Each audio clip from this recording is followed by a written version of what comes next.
เราต้องสั่งว่าเราต้องสั่งก่อนห้องใคร ห้องไหน เคยแจ้ง ใช่เหรอได้ข่าวว่าไลน์หาพี่เอ็มไปกี่โมงนะ กี่โมงนะไม่ได้ดูนาฬิกา ไปหาพี่เอ็มมาเหรอ ก็ไม่หายในฝัน อ๋อ เมื่อคืนฝันร้ายพี่เอ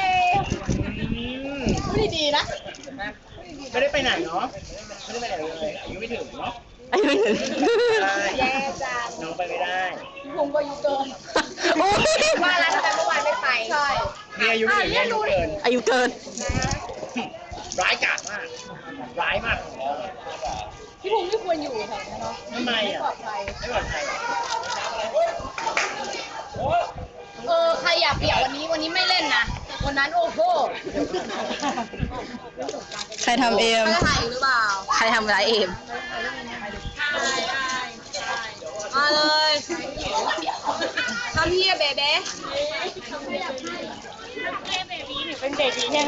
โอ้